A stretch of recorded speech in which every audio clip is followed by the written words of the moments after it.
Can you describe yourself in one word? I find it pretty tough, and it's also what I aim to tackle by the end of this talk.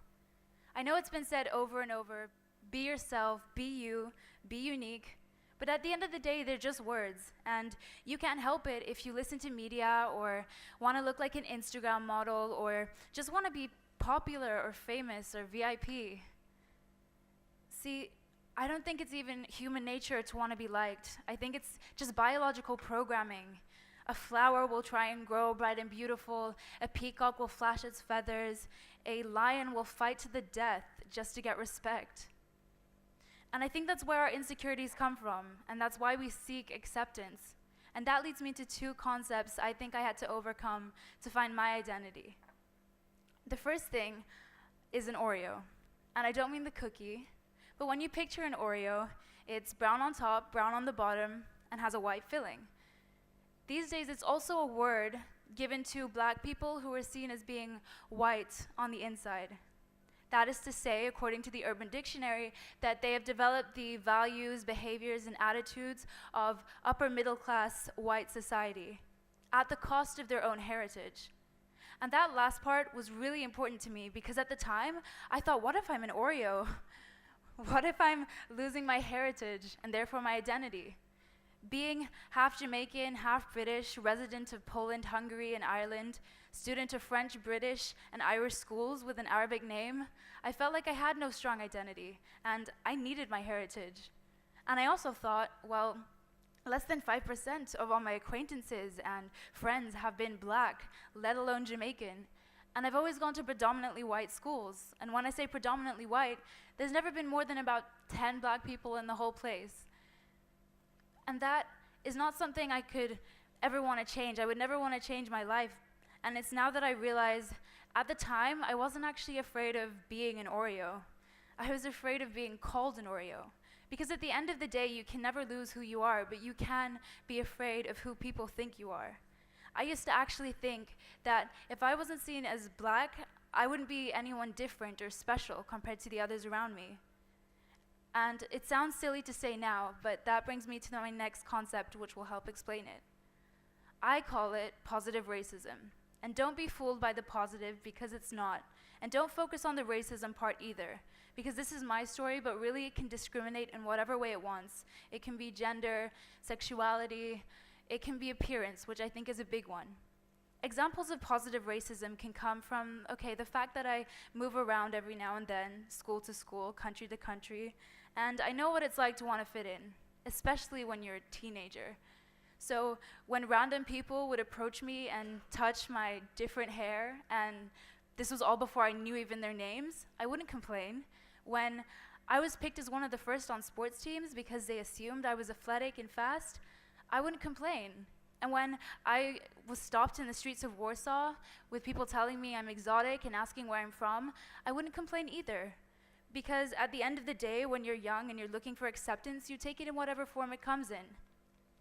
And that's where people find themselves being vulnerable to stereotypes and just pushing themselves into categories that they might not be at all. And that'll slap me in the face one day when a really close friend of mine said, Zahra, when I heard there was a black person in our school when you first came, I knew we had to be great friends. And I'm sorry, but there's no circumstance where I would take that as the compliment it's trying to be. Because all I heard was, I wouldn't be friends with you if you weren't black. And then there I am wondering why I'm trying to fit into these categories I've been assigned to, when really I was just trying to fulfill the expectations I thought other people had of me. When a close friend said, I didn't befriend you because of your personality or anything, but purely because of the color of your skin at first, it hurt. And at the time, I probably responded and shrugged it off and said something like, sorry with the whole half-black thing, I'm only half the fun. But I actually took it really seriously. And for ages, I felt like the black friend people talk about when they say, I'm not a racist, one of my closest friends is black.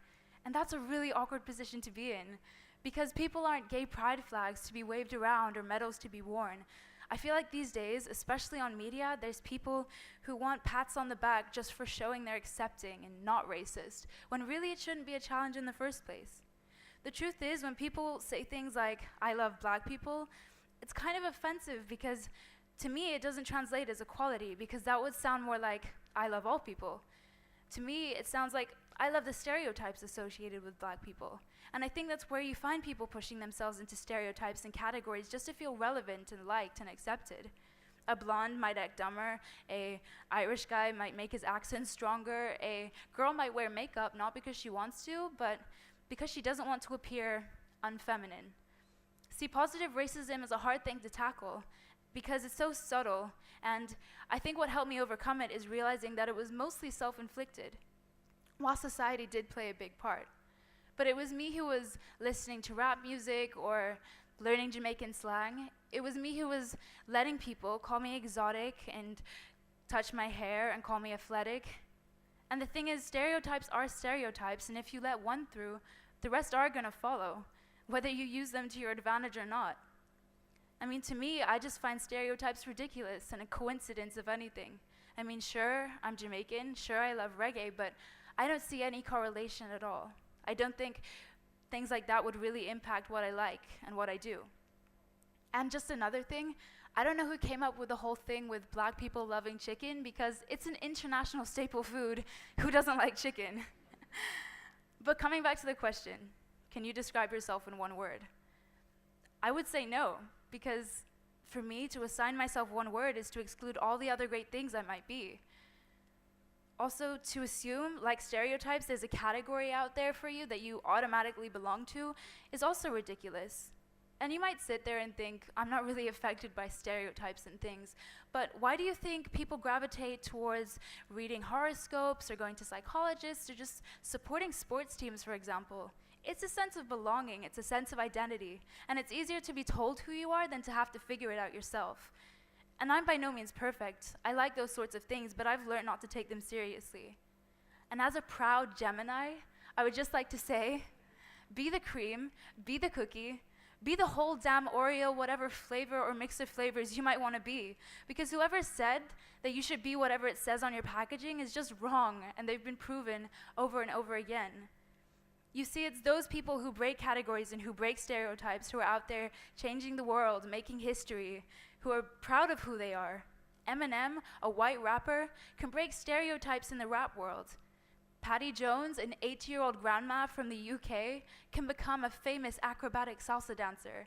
And yeah, Meghan Markle, a American actress descended from a family of African slaves, can become the next member of the British royal family. So don't be a slave to categories. And if you do fit into one, good for you. Because as long as you can look into the mirror and say, that's me, then you can safely assume you found it. Your own category, your own word, your own identity. Thank you.